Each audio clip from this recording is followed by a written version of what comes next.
오늘도 주의 전을 찾으신 모든 분들에게 하나님의 축복과 능력이 함께 하시기를 기도합니다. 오늘도 우리에게 황금종이 울리고 있습니다. 주제가처럼 계속 찬양하고 있는 이 찬양이 오늘 나에게 또한 우리의 이 종소리를 듣는 또 다른 이에게 기회가 되고 구원의 소망이 된다는 사실을 잊지 않게 되시길 소망합니다. 너와 나 위에 황금종 울림을 마음속에 새기며 오늘 이 시간도 열심히 성경으로 무장해보는 귀한 시간 가져보도록 합시다. 제가 계속해서 강조드리고 있는 것처럼 저희의 성경은 무장되어야 합니다. 주변 사람들한테 이 성경 말씀이 맞습니다 라고 하는 것을 보여주기 위해서 우리의 성경이 펼쳐졌을 때 우리의 고민의 흔적이 드러나야 상대방도 감동을 받고 그것에 대하여 반응을 보이게 될 것입니다. 오늘 우리의 성경이 온전히 무장될 수 있도록 하나님께 의지하고 의뢰할 수 있게 되기를 예수님의 이름으로 축원드립니다. 특히 오늘 우리는 그 주제인 성경에 대하여 함께 배우게 될 것입니다. 하나님의 말씀과 하나님의 뜻대로 나아갈 모든 길들을 담아놓은 귀한 책, 이 책을 우리의 마음에 보다 잘 새기기 위해서는 오늘 이 시간에 굉장히 중요한 결심들을 여러 개 해야 될 것 같습니다. 일단 그 첫 번째 결심이 있습니다. 앞으로 우리가 이 성경을 더 열심히 보겠노라고 결심해 봅시다.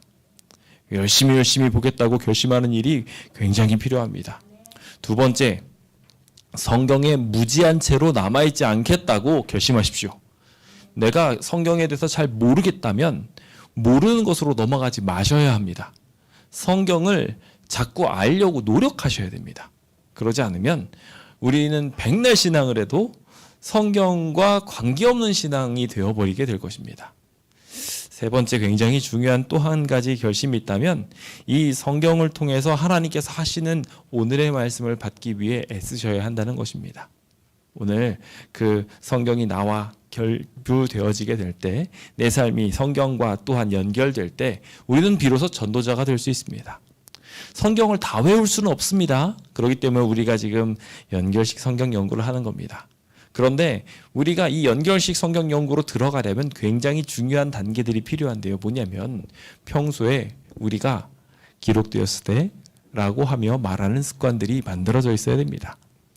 성경 속에 있는 이야기들을 다른 이들에게 지혜로 전달하고 그 이야기를 전달하게 됐을 때 상대방이 성경에 대하여 인정하는 분위기가 만들어질 것입니다. 그래야 비로소 성경을 펼칠 생각이 듭니다. 신앙을 하지 않는 많은 사람들이 성경을 미신적인 이야기들로 치부합니다. 성경에 나오고 있는 많은 기적의 이야기, 창조의 기사들을 그걸 어떻게 믿을 수 있냐라고 말하며 성경에 있는 부활까지도 깡그리 미신으로 치부해버리죠.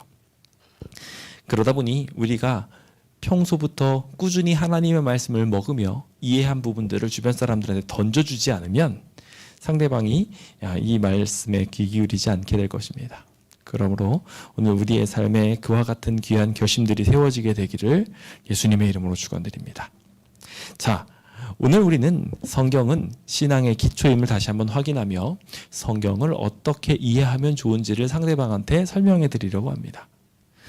제가 오늘 오선희 집사님께 영상 메시지를 하나 받았습니다. 무엇인고 하고 해서 그 영상을 잠시 살펴보았죠. 살펴보니 한 목사님의 이야기가 나왔습니다. 그 목사님께서 지난 3월경에 한 예언을 한 얘기 있어요. 꿈을 꿨는데 거기에서 이제 지금 현재 대통령 후보 중에 한 사람이 여기에 총을 맞게 되는 것을 아주 구체적으로 설명하고, 그랬을 때 무릎을 꿇고 고막이 다치고 막 이런 것까지 아주 상세하게 이야기를 했습니다. 다들 이상한 소리라고 치부해버리고 넘어갔던 그 영상이 지금 화제가 된 것입니다. 그 영상이 그대로 이루어진 것은 6개월 정도 뒤였습니다. 그 일이 이루어지고 난 다음에 많은 사람들이 놀랐습니다. 그것이 마치 본 것처럼 그 묘사가 되었기 때문에 주변 사람들이 다들 그 사람의 이야기를 기이하게 여기며 그 뒷이야기들도 굉장히 관심을 갖기 시작했죠. 역대급 폭풍이 있을 것이고 거대한 사이클론이 생겨나게 될 것이다라고 이야기합니다. 경제 공황이 생겨나게 되며 많은 사람들이 신앙적 마음을 품게 될 거란 이야기를 쫙 풀어가고 있습니다. 근데 그 이야기를 풀어가는 분의 직업이 목사였습니다. 그러니 어떻게 됐겠습니까? 그 교회가 미어 터지는 일들이 생겨나게 되겠죠. 그런데 제가 얼마 전 우리 설교를 통해서 잠시 나누었습니다. 그 이야기를 통해서 기적에 대한 이야기를 나누는 중에 중요한 말씀을 한 가지 드렸습니다. 마지막 시대가 되면 그와 같은 일이 일어날 거라고요. 하나님의 능력처럼 보여지는 일들이 펼쳐질 거고, 그때 기적처럼 많은 사람들의 이야기를 듣고 많은 사람들이 미혹을 받을 것에 대해서 성경은 예언하고 있다고 말씀드렸습니다. 그때 우리의 판단 기준은 무엇입니까? 성경입니다. 성경을 모르면요, 그런 사람들이 나와서 신기한 예언을 한마디 하는 순간 우수수수수 다 그 사람을 쫓아가게 됩니다. 눈에 보이는 현상들만 보며 그렇게 마음이 흔들리게 될 수 있다는 것을 우리는 분명하게 서로에게 주지시켜야 합니다. 나 자신도 그렇고 상대에게도 그렇고. 제가 말씀드리는 이런 이야기들을 여러분들은 거기에 기록하셔야 됩니다. 그래서 이 내용들을 가지고 시작할 때 서두에 성경을 왜 우리가 연구해야 되는지, 성경을 연구하고 성경을 알아야 되는 이유가 무엇인지, 이 책에 대한 확신을 갖는 것이 왜 중요한지 강조 계속하셔야 됩니다. 마지막 시대가 되면 사단은 성경이 아닌 기적으로 말할 것입니다. 그때 우리는 성경으로 말할 수 있어야 합니다. 그렇게 되기 위해 우리 모두 잘 무장할 수 있게 되기를 간절히 바랍니다. 욥기 22장 22절은 청하건대 너는 하나님의 입에서 교훈을 받고 하나님의 말씀을 내 마음에 두라 라고 고면하고 있습니다. 그렇습니다. 우리는 어떠한 교훈보다도 더 큰 교훈인 성경 말씀에 우리의 마음을 두어야 할 것입니다. 우리가 신앙을 하면서 성경과 다른 것을 믿는다는 것은 굉장히 잘못된 것일 것입니다. 오늘 우리는 재림 교인으로서 근본주의라는 단어를 기억해야 합니다. 메모해 두실 수 있는 분들은 메모하시기 바랍니다. 근본주의입니다. 이 근본주의라는 단어는 뭐냐면 성경 말씀 그대로 믿어야 된다는 겁니다. 제7일 예수 재림교회는 근본주의 신앙을 갖고 있는 신앙인들입니다. 다른 많은 사람들이 현상적으로 모든 이야기들을 풀려고 할 때 우리는 성경 말씀 그대로 순종해야 된다고 강조하는 교단입니다. 왜 사람 마음대로 성경을 이랬다 저랬다 해석하고 이 말씀은 받아들이고 이 말씀은 받아들이지 않을 수 있습니까? 그건 신앙이 더 이상 아닐 것입니다.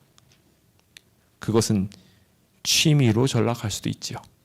그래서 우리는 성경에 우리의 신앙의 근거를 둡니다. 오늘 우리는 그 성경의 이야기들을 함께 살펴보며 성경은 어떤 책인지, 하나님의 책 성경은 어떤 말씀으로 들어가 있는지 함께 살펴보기 원합니다. 먼저 베드로전서 1장 23절에 있는 말씀을 좀 다 같이 읽어보겠습니다. 여기 책에는 안 나와 있는 글입니다. 함께 읽어보겠습니다. 시작. 너희가 거듭난 것은 썩어질 씨로 된 것이 아니요 썩지 아니할 씨로 된 것이니 살아있고 항상 있는 하나님의 말씀으로 되었느니라. 아멘. 중요한 말씀입니다. 여기 중간에도 설명이 되지만 우리가 거듭난 것은요 말씀으로 된 겁니다. 성경 말씀이 아니면 우린 거듭날 수 없습니다. 그러므로 우리는 성경 말씀을 자꾸 봐야 합니다. 그래서 우리가 아무리 눈이 안 보여도 성경을 읽겠노라고 결심하고 저한테 끝까지 이거를 읽을 수 있는 눈을 주십시오. 기도하십시오. 예. 그러면 하나님께서 안 되면 마음의 눈이라도 띄워주셔서 말씀을 자꾸 들을 수 있도록이라도 인도해 주실 겁니다. 혹시 합니까? 여러분들의 눈이 띄워져서 실로암처럼 보게 될지 여러분들에게 그 말씀을 사모하는 만큼의 기적이 일어나게 되기를 소망합니다. 성경의 전달 과정 및 방법을 오늘 배울 거고요. 성경의 기록 목적에 대해서 살펴볼 것입니다. 그리고 성경의 확실성과 영원성을 배우게 될 것이죠. 여러분들의 책자를 보시면은 중점사항 3가지가 기록되어 있습니다. 그 3가지를 지금 소개해 드렸는데요. 이것이 큰 제목들이니까요. 함께 살펴보면서 따라오시면 좋겠습니다. 우리 이제 본격적으로 적기 시작할 텐데요. 우리 기도하는 마음으로 이미 다 준비해 오셨으리라 생각합니다. 다 적어서 오셨을 텐데요. 우리 준비하는 마음으로 열심히 따라하겠다고 결심해 보도록 합시다. 구호 주의 야 여호와여 말씀하옵소서 주의 종이 듣겠나이다. 아멘. 자, 우리 함께 그럼 2단원 내용으로 함께 1단원 2과 내용을 함께 살펴보도록 하겠습니다. 우리 다시 한번 강조드립니다만 시작 성구를 확인하고 성경 구절을 찾아 밑줄을 긋고 핵심 요약을 기록하는 부분까지는 우리 지난 시간에 강조드린 것처럼 미리 해오셨어야 되고요. 그 다음 4단계와 5단계 내용들을 우리가 함께 진행하면서 그 내용들을 조금 보충하는 시간으로 진행하도록 하겠습니다. 그래서 실제적으로는요, 제가 진행하는 것처럼 약 한 30분 정도 되는 짧은 성경 공부를 한다고 생각하시면 될 것 같아요. 그래서 저는 이제 실제적인 모습들을 보여드린다는 느낌과 여러분들한테 조금씩 설명해 드린다는 느낌으로 지금부터 진행을 해보도록 하겠습니다. 자, 먼저 첫 번째 우리가 함께 살펴보게 될 부분은 성경이 어떻게 우리에게 전달되었는지에 대한 이야기입니다. 그러다 보니 우리가 먼저 알아야 될 굉장히 중요한 부분들이 있죠. 성경이 어떤 책이고 누가 썼느냐에 대한 이야기입니다. 그걸 처음 알기 위해서는 디모데후서 3장 16절에서 17절로 가셔야 됩니다. 성경을 펼쳐보시고 여러분들이 가지고 있는 그 성경책에다가 몇 군데 강조하셔야 될 부분들이 있으니까요. 강조해서 보도록 하겠습니다. 자, 먼저 모든 성경은 뭘로 기록되었다고요? 하나님의 감동으로 기록됐다고요. 이게 굉장히 중요한 부분입니다. 오늘 다른 교훈과 책망과 이런 건 목적도 다 필요하지만 일단은 이 책은 하나님께서 기록하셨다는 것입니다. 그래서 이 성경이 하나님의 감동으로 우리에게 주어져서 오늘 우리가 잘 살아갈 수 있도록 교훈도 받고 책망도 받고 의로 교육하기에 유익하도록, 그래서 하나님의 사람으로 온전하게 살아가고 모든 선한 일을 행하기에 합당한 능력을 갖출 수 있도록 이 모든 것들이 주어졌다는 것을 기억하셨으면 좋겠습니다. 그러니까 여기 이 성경절에서 지금 현재 가장 중요한 것은 하나님의 감동으로 주어졌다는 것을 강조하시고 또 강조하시면 되겠습니다. 좀 더 설명을 해드리자면 성경은 하나님의 책이라는 것을 기억하셔야 됩니다. 계시의 책이고 교훈의 책이고 거듭남의 책이며 성화의 책입니다. 하나님을 믿고 하나님이 좋으시는 것을 준다라는 것을 우리가 지난 시간에 배웠잖아요. 그러니 주님께서 이 책을 주신 목적도 그렇습니다. 그래서 우리한테 좋은 것을 주시기 위해 하나님께서 주신 책인 것이죠. 특히 여기에 감동이라고 되어 있는 것을 우리는 기억해야 합니다. 하나님께서 주신 이 감동이라는 단어는 데오프뉴토스라는 단어인데요. 이 단어는 우리가 하나님께서 숨결을 불어 넣으셨다라는 것입니다. 그래서 우리의 마음속에 생각과 느낌들을 불어 넣어주신 겁니다. 그래서 하나님께서는 우리한테 이 말씀을 하실 때 말한 그대로 너 이해하고 기억해 라고 때려박아 주시는 게 아니라 우리에게 느낌을 주시는 거예요. 이러한 과정은 무언가 사물을 보고 나서 감동을 받아가지고 뭔가를 그 내용들을 요약해서 정리하는 것과 비슷합니다. 아이들이 놀러를 갔다 오고 나면 거기서 뭐가 있었는지 느끼고 그들의 마음이 커지듯이 하나님께서는 그와 같이 하나님께서 보이시는 앞으로의 길들을 보고 기록하도록 인도하신 것이죠. 그래서 여기서 우리가 기억해야 될 단어가 하나 있다면 사상영감설입니다. 사상영감설은 축자영감설, 즉 받아쓰기 하듯이 기록한 내용이 아니라 성경은 자 이제부터 받아 적어. 자 아빠가 가방에 띄어쓰기 잘못하면 아빠가 방에 들어가시는 게 아니라 가방에 들어가시죠. 네, 그런 식으로 받아쓰기로 이해하지 못하고 기록한 게 아니라 하나님께서 불어 넣어주셨다고요. 감동시켜 주셨다고요. 그래서 그 기록하고 있는 사람도 감동받아서 하나님의 느낌에 같이 동화돼서 기록한 겁니다. 그래서 사상영감설이라고 하는데요. 그렇게 해서 성경이 기록되어졌다라고 이해하시면 되겠습니다. 그래서 우리가 보고 있는 이 성경들은 하나님께서 감동을 주셔서 각 사람들이 기록을 하게 되었다고 보시면 됩니다. 그렇다면 누가 그것을 그렇게 감동을 받았는가 알아야 되겠죠? 그것을 알기 위해 밑에 보시면 민수기 12장 6절로 넘어간다고 기록하시고 다음으로 넘어가시면 되겠습니다. 제가 여기서 잠시 여러분들에게 설명을 드리자면 여러분들과 함께 성경 공부하시는 분들에게도 동일하게 여기 있는 방식으로 여러분들도 성경에다 기록해 보면서 하세요 라고 하시면 도움이 됩니다. 여러분들처럼 밑에다가 다 모든 설명을 기록할 필요는 없지만 가장 기초적인 단계라고 생각하시고 여기 옆에다가 몇 장 몇 절로 넘어가세요라고 화살표하고 성경절 적어놓는 거 정도는 그분에게 시키면 하실 수 있어요. 그래서 그분이 하시면 도움이 될 것 같습니다. 자, 그렇다면 민수기 12장 6절로 넘어왔습니다. 민수기 12장 6절로 넘어가실 수 있는 시간을 풀어드리기 위해서 제가 좀 시간을 끌어들였습니다. 자, 12장 6절에서는 선지자들을 통해서 하나님께서 주시는 그 감동에 대해서 구체적으로 설명하고 있습니다. 12장 6절을 보시면은 그 중에 선지자가 있다면, 너희 중에 선지자가 있다면 하나님께서 환상으로 그들에게 알리기도 하고 꿈으로 말하기도 한다고 말하고 있습니다. 그것을 다른 말로 말하면 하나님께서는 하나님께서 주시는 이 기별들, 성경에 있는 기별들이나 혹은 선지자들이 한 예언들을 말하실 때 선지자들을 통해서 말씀하시고, 즉 하나님의 지혜를 미리 엿본 선지자들을 통해서 말씀하시고 그들에게 두 가지 방법으로 감동시키시는데, 하나는 환상을 통해서, 또 하나는 꿈을 통해서 그것들을 보여주신다는 것입니다. 그래서 내 정신이 깨어있는 상태에서는 환상으로 보여주시겠죠? 내 정신이 잠들어 있을 때에는 하나님께서 꿈을 통해서 대화를 하시는 것입니다. 그렇게 해서 그들에게 보여주시기도 하고 들려주시면서 그들에게 감동을 주고, 그 상태에서 그들이 느낀 것을 깨어나고 난 뒤에 기록할 때 하나님께서 도와주시는 것을 통해서 기록하게 된다라고 생각하시면 될 것 같습니다.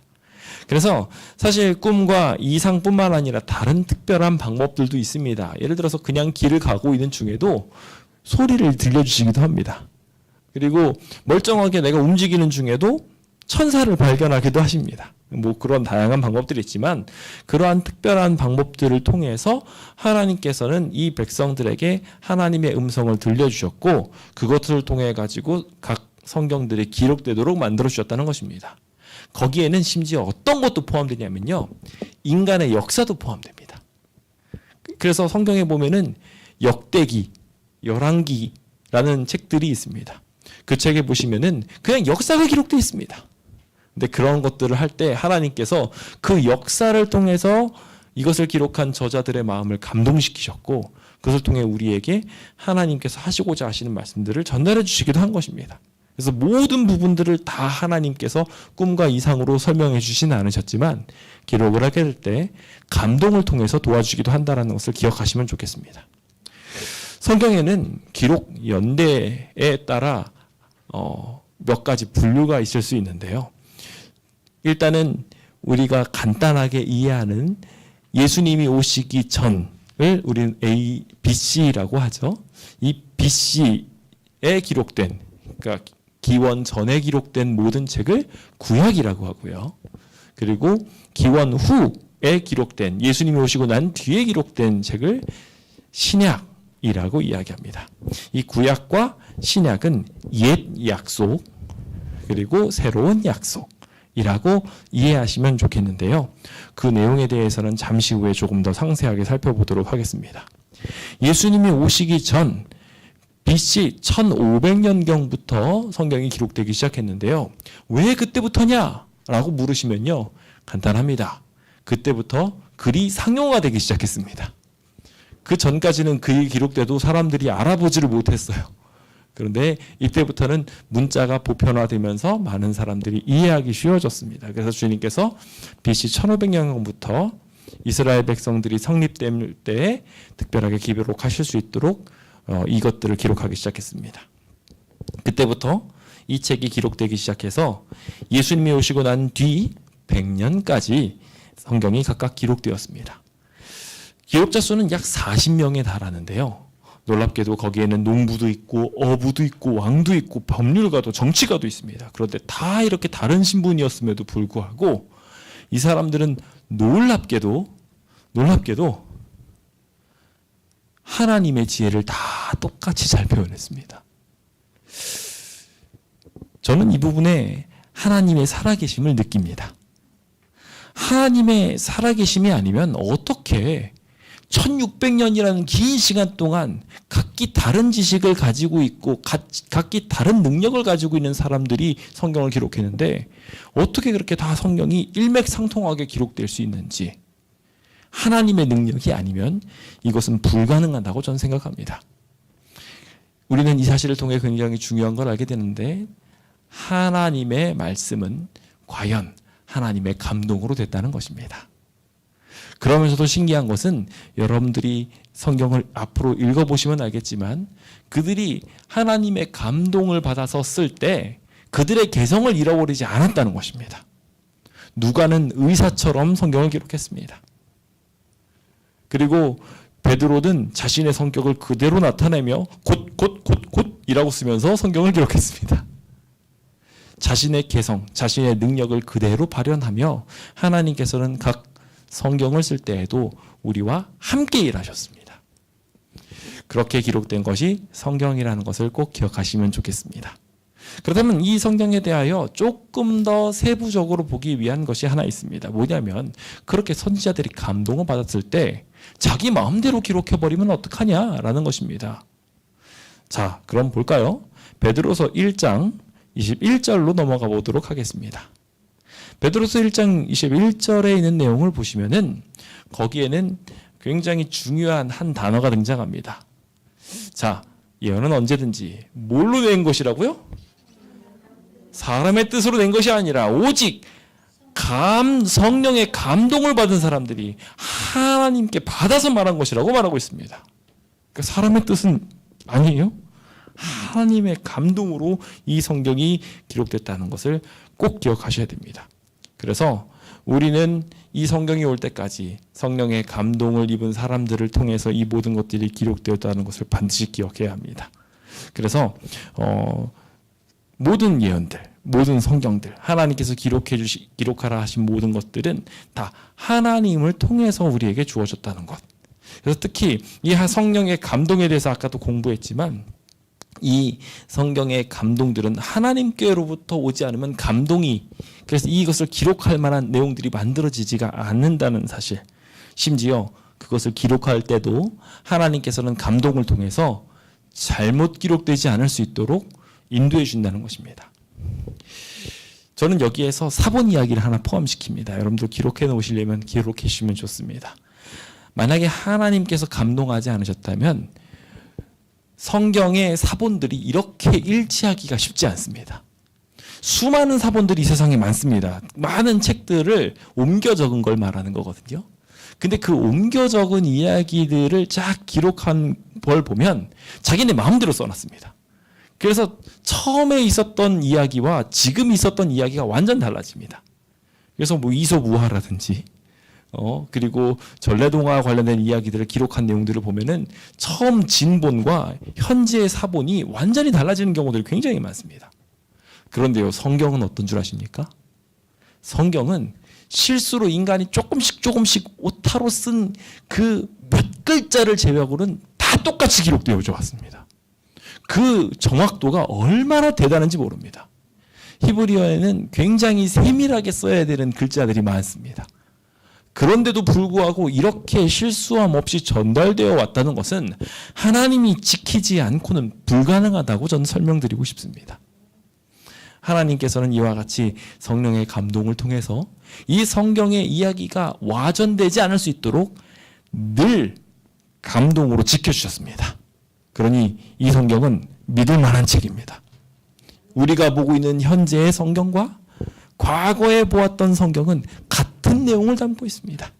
그러므로 이 성경에 하나님의 보호하심이 들어가 있음을 믿으며 하늘로 가는 굉장히 중요한 길을 밝혀주고 있다는 사실을 놓치지 마시기 바랍니다. 자, 그렇다면 이제 새로운 걸 배워보도록 하겠습니다. 우리 기록할 때 밑에 보시면 우리 이번에는 성경이 기록된 목적에 대해서 좀 보겠다고 생각하시고 넘어가시면 좋겠습니다. 자, 성경이 기록된 목적에 대해서 첫 번째로 우리 함께 보게 될 내용은 디모데후서 3장 15절에 있는 말씀입니다. 성경은 왜 기록되느냐에 대해서 첫 번째, 성경은 이렇게 말합니다. 성경은 능인으로 하여금 그리스도 예수 안에 있는 믿음으로 말미암아 뭘로 받는다고요? 믿음으로 말미암아 구원에 이르는 지혜가 있다고 말하고 있습니다. 성경에 구원의 비결이 들어있는 것입니다. 그런데 여기 굉장히 중요한 키워드가 있어요. 이 하나님의 말씀을 믿지 않으면 아무 소용이 없어요. 성경 말씀을 믿지 않으면, 예수 안에 있는 이 믿음이 없으면 우리는 구원을 얻는 이야기와 멀어질 수 있어요. 여기 보시면 굉장히 중요한 키워드가 있죠. 구원에 이르는 지혜 앞에 그리스도 예수 안에 있는 믿음이라고 나와 있습니다. 자, 따라해 보시겠습니까? 그리스도 예수 안에 있는 믿음. 그렇습니다. 제가 이걸 강조한 이유가 구원에 이르는 지혜를 얻기 위해선 이게 무엇인지를 성경이 설명하고 이해하게 해주기 때문에 성경이 필요한 거예요. 근데 이 그리스도 예수 안에 있는 믿음을 이해 못하면 성경을 백날 읽어도 아무 소용이 없습니다. 그래서 그리스도 예수 안에 있는 믿음이 무엇인지에 대해서 좀 이해할 필요가 있어요. 그래서 첫 번째 그것을 설명을 드리자면, 첫 번째 이 그리스도 예수 안에 있는 믿음에 대한 첫 번째 해석은 예수님은 어떤 믿음을 소유하고 계셨느냐라는 것입니다. 뭐 다양한 설명들이 있을 수 있습니다. 이 땅에서 소유하고 행사하셨던 믿음, 나를 구원하실 것에 대한 믿음, 예수님이 참 좋으신 분이시라서 우리에게 헌신하시고 뜻을 성취하시고 복음 사명을 이루어 가셨던 그 모든 믿음들에 대한 이야기들이 포함되어 있지만, 결과적으로 정리하자면 이겁니다. 예수님이 이 땅에서 어떤 믿음을 소유하고 살아가셨는지에 대한 믿음이에요.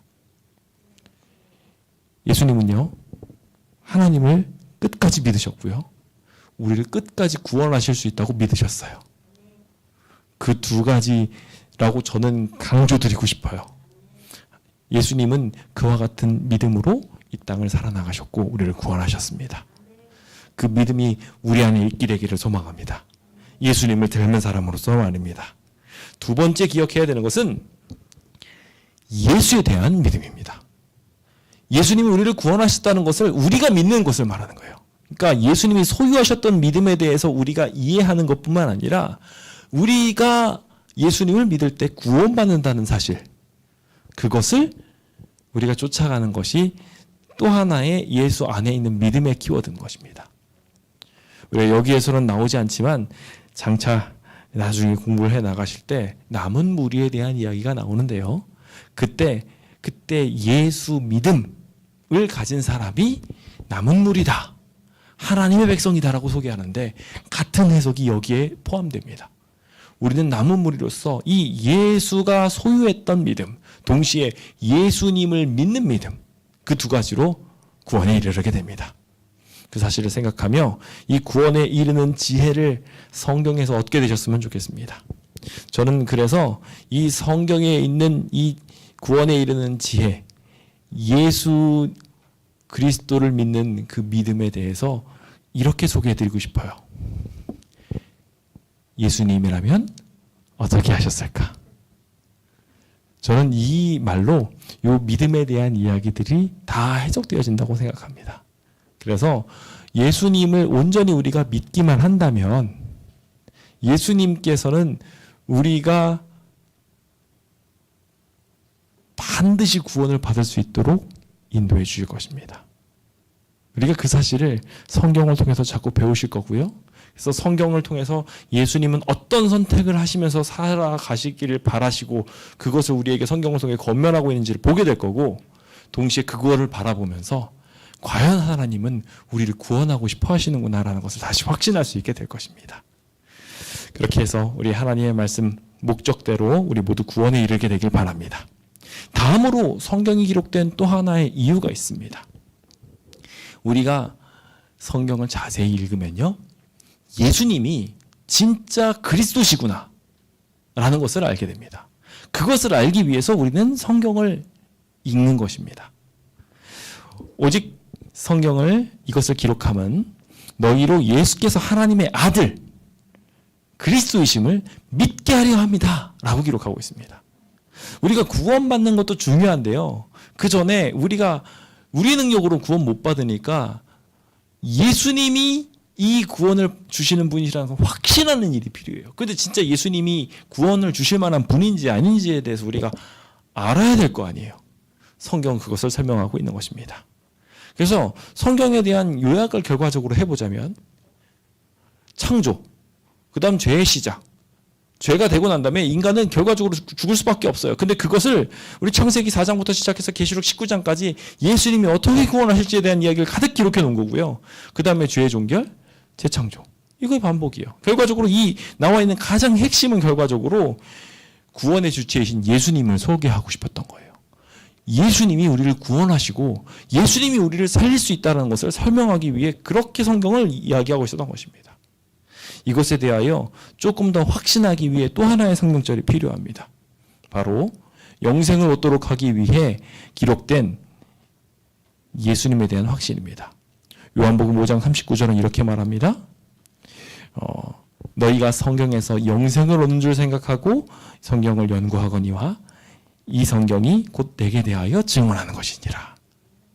저는 잠시 제가 이 내용을 정리하면서 이 부분을 좀 정리하고 넘어가고 싶습니다. 사실 이 내용이 영생을 얻도록 하기 위해라고 기록되어 있습니다. 제목 자체는 5번의 내용이 사실은 영생을 얻도록 하기 위해서의 내용이 오히려 합당합니다. 그런데 여기 6번에다가 영생을 얻도록 하기 위해라고 기록을 해놓으셨어요. 사실 저는 이게 요 교과를 쓰신 분이 특별히 의도를 하셨다고 생각이 들기는 하는데요. 근데 그럼에도 불구하고 저는 오히려 5번 주제에 이 요한복음 5장 39절이 더 합당하다고 생각하고 6번 주제에 이 거꾸로 된 내용이 들어가는 게 맞다고 생각이 되긴 해요.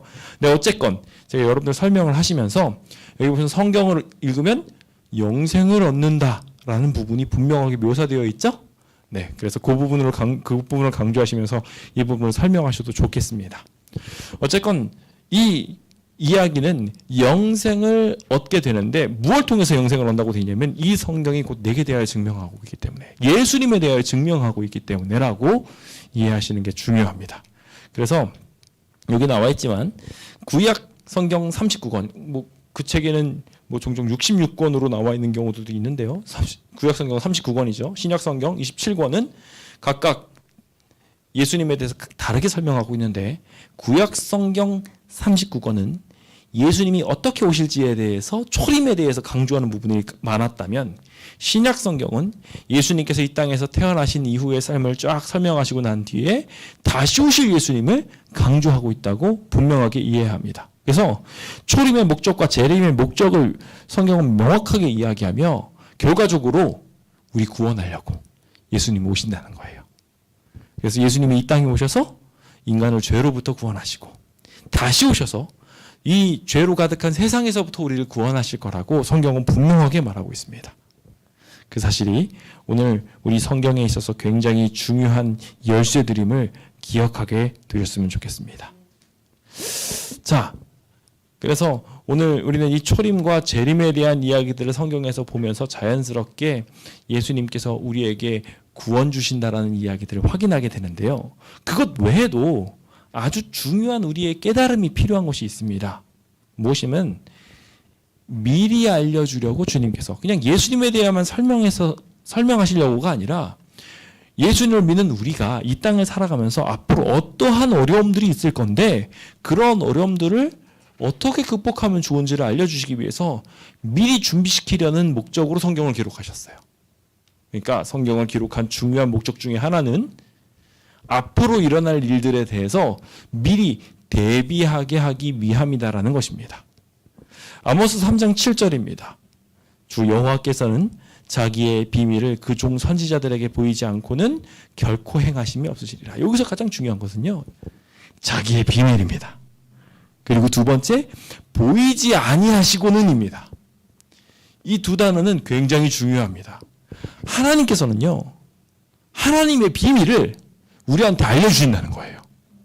그 비밀을 알려놓은 책이 성경이라는 거예요.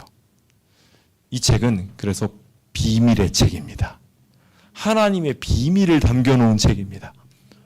하나님께서 조심스럽게 감추어 놓은 이 귀한 책을 우리가 잘 이해한다면 앞으로의 모든 위험들을 하나님의 보호 아래 안전하게 지낼 수 있게 될 것입니다. 자, 그렇다면 여기 있는 비밀들에 대한 것을 알려주시는 방법은 뭘까요? 예언입니다. 미리 말씀해 주시는 것이죠. 예언에 대한 표현 중에 이런 표현이 있습니다. 하나님의 백성들이 예수 그리스도를 맞이할 수 있도록 준비시키는 하나님의 사랑 표현이다. 즉, 이 사랑 표현이라는 단어가 굉장히 저는 마음에 와닿더라고요. 예언은 하나님의 사랑 표현이에요. 그래서 하나님 우리를 사랑하시니까 우리를 지켜주시려고 이렇게 표현을 해놓으신 것이 예언이라고 기록하고 있습니다. 오늘 우리의 삶 속에 하나님은 예언들을 하시는데요. 종종 부모들도 이런 예언들을 합니다. 그 뜨거운 거 만지면 데일 거야. 만지지 마. 그쵸? 예언이에요. 미리 내다본 거죠? 네, 그 더러운 손으로 뭘 먹으면 너 배탈 날 거야. 예언입니다. 종종 저희 아이들은 이 예언을 성취하기도 합니다. 굳이 더러운 손으로 무언가를 먹어가지고 배탈이 나서 배가 아파하고 쓰다듬어도 달라고 옵니다. 하나님께서도 우리를 사랑하시는 마음으로 동일하게 예언하십니다. 부모가 내다보는 것 그 이상의 큰 사랑으로 더 큰 미래와 더 큰 사단의 계략들을 부술 비결들을 우리에게 소개해주고 계시죠. 그래서 그 선지자들에게 이 모든 것들을 알려주심으로 위험에서 해결되는 경우들이 많습니다. 그래서 성경에 보면은 대표적으로 홍수나 소돔과 고모라의 멸망과 같이 세상의 멸망을 미리 말씀해 주시고 그것에서 안전하게 되기 위한 비결들을 말씀하시는 경우들을 보게 됩니다. 예언들은 이와 같이 직접적으로 무엇이 어떻게 될 것이니 준비하라는 이야기도 하시지만 또 하나의 예언들이 있다는 사실을 기억하시면 좋겠습니다. 먼저 할례입니다. 하나님께서는요, 할례를 8일 만에 행하도록 하셨어요. 근데 과학적으로 정말 신기하게 인간에게 가장 저항력이 센 시간이 8일이라고 합니다. 8일째 가장 이제 혈소판, 즉 무언가가 상처가 났을 때 빨리 아무는 일이 8일 만에 가장 높게 올라갑니다. 그것이 이미 1935년 코펜하겐 대학에서 밝혀졌어요. 하나님의 지혜는 놀랍습니다. 하나님께서는 이렇게 과학을 뛰어넘는 의학 상식으로 우리에게 지혜를 주십니다. 이것은 격리 수용 속에서도 나와요. 그 패스트가 수많은 사람들을 죽이고 있을 때 격리법을 몰랐어요. 다들 그냥 귀신 때문에 그런 거라고 생각하면서 막 그 사람들 막 귀신 나가라고 때리고 있고 기도하고 있고 그러면서 다 같이 죽었어요. 그런데 성경에 나와 있는 이 격리 법칙에 대해서 비로소 알고 난 뒤에 나누니까 패스트가 끝나버렸어요. 우리가 굉장히 중요한 것을 여기서 배우게 됩니다.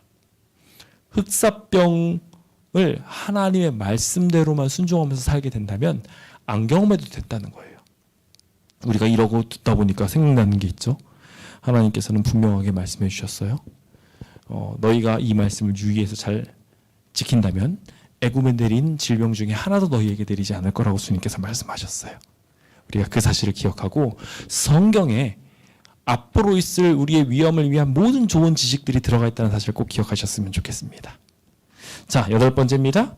성경은 또한 이 하나님의 말씀을 잘 지킴으로 새로운 사람 되도록 하는 기적을 일으켜준다고 기록하고 있습니다. 베드로전서 1장 23절입니다. 여기에 보시면 중요하게 강조해야 될 부분들이 있죠. 거듭난 것은 에다가 동그라미를 치시고요. 하나님의 말씀으로 되었느니라. 에다가 동그라미 치셔야 됩니다. 거듭나는 거는요, 결과적으로 하나님 말씀이 아니면 불가능합니다. 우리가 스스로 막 결심한다고 해서 되는 게 아니에요. 그래서 성경 말씀을 보고 성경에서 권면을 할 때 우리는 그것을 통해서 새로운 사람이 됩니다. 오늘부터 다이어트 1일차, 맨날 1일차입니다. 하나님 말씀으로 거듭나지 않으면 안 바뀝니다. 그렇게 되면 놀라운 기적들이 나는데 오히려 하나님에게 도전하기 위해서 성경을 연구했던 사람이 하나님을 위한 영화를 만들기도 합니다. 배너라는 영화 들어보셔서 아실지 모르겠는데요. 그가 큰 어려움을 겪으면 노예로 끌려가게 될 때 그때 이제 목수이신 예수님에게 물을 먹여주는 이야기가 나옵니다. 예수님을 그렇게 물을 먹여줄 때 예수님께서 너가 나중에 나 먹여줄 거다라는 이야기를 해요. 그리고 나서 그 먹여주는 사건이 예수님의 십자가 사건으로 이어집니다. 영화 내내 예수님이랑 관계 없어 보여요. 그런데 맨 마지막에 예수님한테 물을 먹여주면서 예수님의 십자가를 보고 평생 원수였던 사람을 용서하게 됩니다. 그러면서 결과적으로 이 영화는 해피엔딩으로 끝납니다. 예수님의 십자가가 아니면 우리는 복수와 괴로움의 연속이 될 수 있지만 예수님이 함께하면 사랑의 결말을 맺을 수 있다는 이야기를 하고 있는 게 이 배너라는 영화의 이야기인 거죠. 그 이야기를요, 철저한 무신론자였던 사람이 성경을 연구하면서 감동받아서 적게 되었다는 것이죠. 이렇게 하나님은 성경을 통해 사람을 완전히 바꿉니다. 우리가 교도소에서도 수많은 사람들이 성경을 읽으면서 바뀌었던 이야기들을 우리는 알고 있습니다. 그 놀라운 능력이 우리에게도 함께 있게 되기를 바랍니다. 마지막 이야기입니다.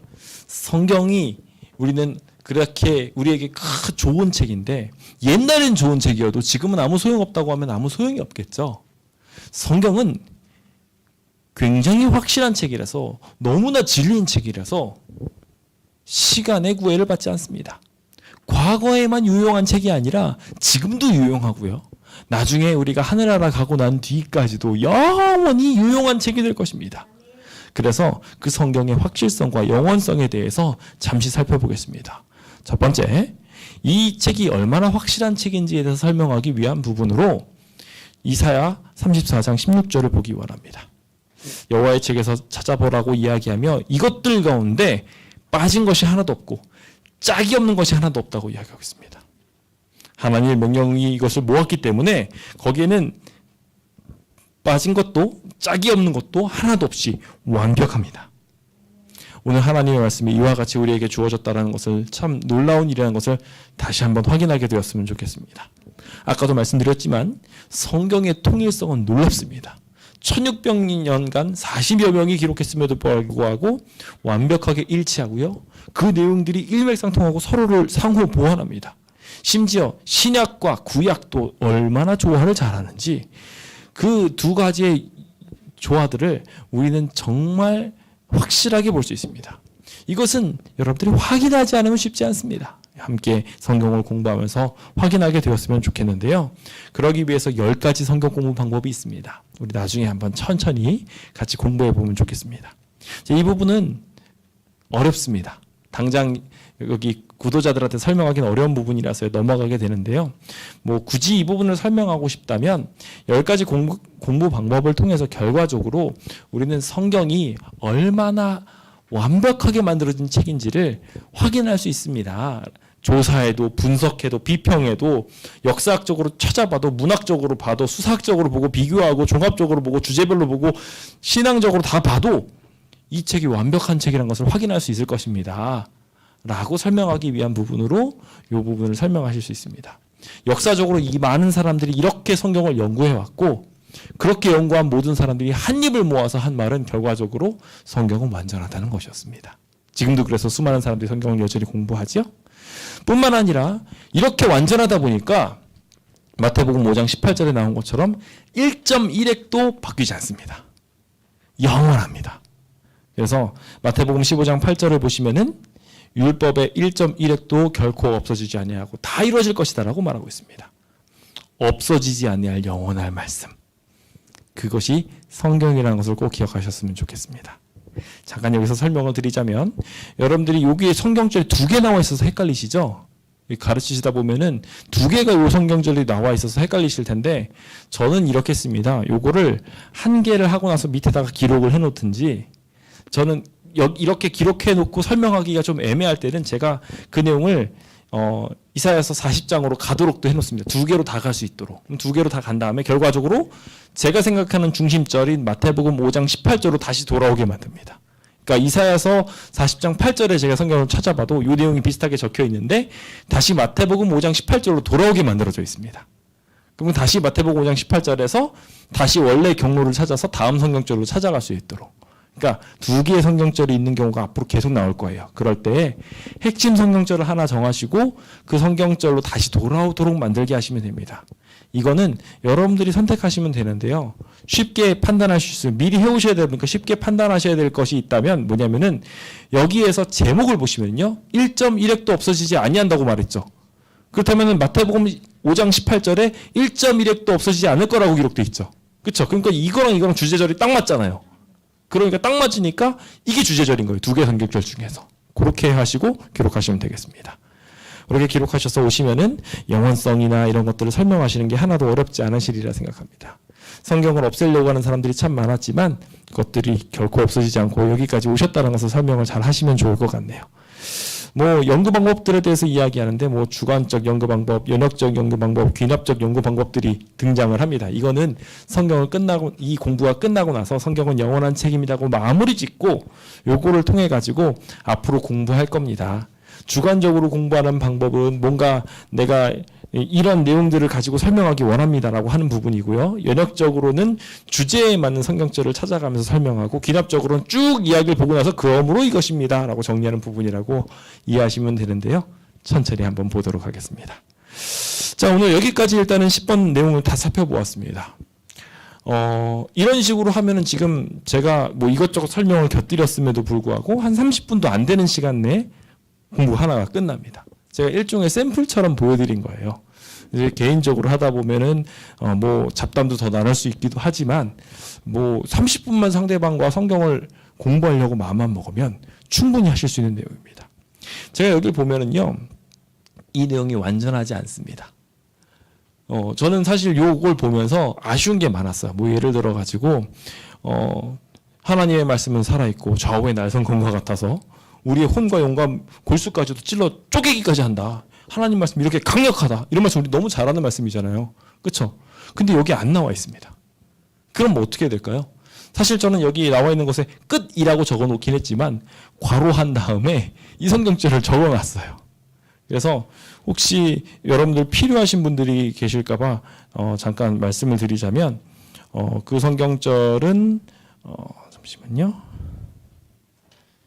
제가 여기 처음에 나와 있는 것처럼 히브리서 4장 11절 제일 중요한 성경절 요거 이야기할 때 제가 거기다 기록해놨어요. 그래서 저 베드로전서 1장 23절도 적어놨고 히브리서 4장 12절도 적어놨고 요한복음 1장 14절도 적어놨어요. 이런 것을 다 적으면서 제가 말씀이 육신이 되었다라는 이야기를 하면서 말씀이 결국 예수님이다라는 설명을 하기 위해서도 그 맨 마지막 끝이라고 적어놓고 이 내용들을 쭈르륵 적어놨어요. 왜 그렇게 적어놨냐면은 그렇게 적어놓으면 마지막에 추가로 이제 더 설명을 할 수 있을 때 설명할 수 있으니까요. 이런 방법들을 통해 가지고 여러분들이 가르쳐 보실 수가 있습니다. 오늘은 성경에 대해서 좀 이렇게 쭉 살펴보면서 성경에다 기록해 보는 시간을 실제적으로 어떤 식으로 하는지 제가 보여드려 봤습니다. 사실 더 빠르게 진행할 수도 있는데 뭐 이 정도 시간대로 진행을 해봤습니다. 어떻게 오늘 해보시니까 어떠십니까? 아직도 많이 어려우신가요? 네. 맞습니다. 예. 한번 찾아보시면, 해보시면, 훨씬 더 쉬워지실 수 있습니다. 사실 이미 다 기록하고 오신 분들에게는 지금 이 시간이 굉장히 가벼우셨을 거고요. 그리고 기록 못 해오신 분들에게는 조금 무거우셨을 수도 있습니다. 근데 오늘 이 내용들을 결과적으로 우리가 아주 쉽게 받아들일 수 있는 것 중에 하나는 결과적으로 이것을 가지고서 그냥 성경절만 쫓아가며 읽기만 해도 이게 전도가 된다 라는 것으로 생각하시고 접근하시면 좀 더 가벼워지실 것 같아요. 하나님이 일하십니다. 다른 자세한 설명 못 하셔도 여러분들이 해보려는 생각을 가지고 한번 기록하면서 가시면 하나님의 능력 베풀어 주실 거예요. 한 번씩 해보시고 꼭 여러분들의 성경을 무장시켜 보시길 간절히 바라면서 오늘 모든 말씀을 마치겠습니다.